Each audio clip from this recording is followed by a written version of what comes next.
Tantra does not mean unbridled promiscuity as Americans have projected it. Tantra means the technology. There are many things, if I say things that happen around me, they're too fairy tale-ish.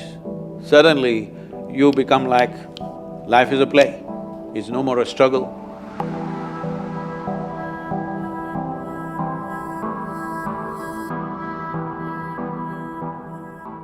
Namaste. Can you talk about mentalism? What's mentalism? Mentalists like… Oh, Mentalist, that movie? Yeah. Like that? Mentalism, yeah. Okay. Don't go by the Hollywood movie. A lot of things are exaggerated there, but can human mind do things outside? Of course it can. Today if I utter this word, I'm sure there's a whole lot of misunderstanding because this comes from elsewhere. This is what Tantra means. Tantra does not mean unbridled promiscuity as Americans have projected it. Tantra means the technology. Technology means when those times when we did not have any external instruments of technology, we realized the highest grade of technology is here. And to exercise this in many different ways.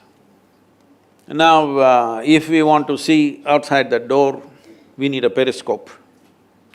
Now somebody found a way to look beyond without a periscope. Using your mind beyond the realm of your body. Right now, mind is functioning within the realm of your body, you want to use it there. It is possible to do that, it's not possible. It's just that all kinds of wild and absurd things are believed. If you trim those things, in many ways, knowingly or unknowingly, many of you are using this. You create what you want in the world when you really want it. In a way, it's simply your focus which makes those things happen. Maybe it is not as tangible as it's in a cinema, but every one of you to some extent you're doing, isn't it? How effectively do you do it depends on… there are many things, if I say things that happen around me, they're too fairy tale-ish.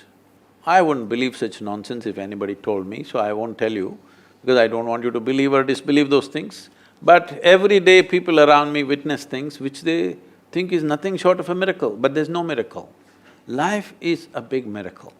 Are you a part of it or are you out of it? That's a big question. Isn't this a big miracle? This guy eats a noodle and becomes like this? Is it not a miracle, I'm asking? It is a miracle, isn't it? Question is, are you consciously in it or are you out of it? That's a big question.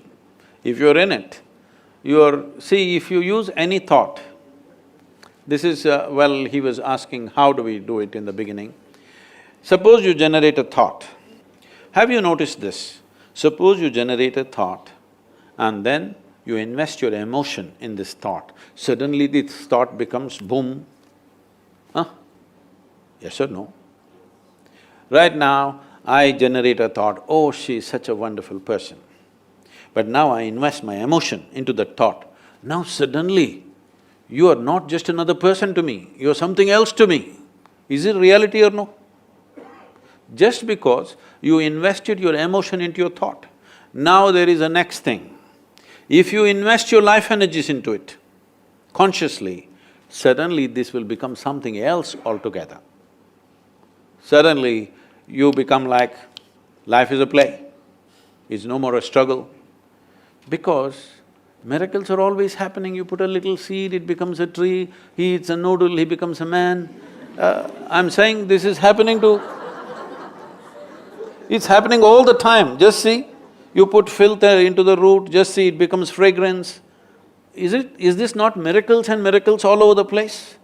The question is only, are you consciously a part of this miraculous creation or are you stuck in your own logic and outside this miracle?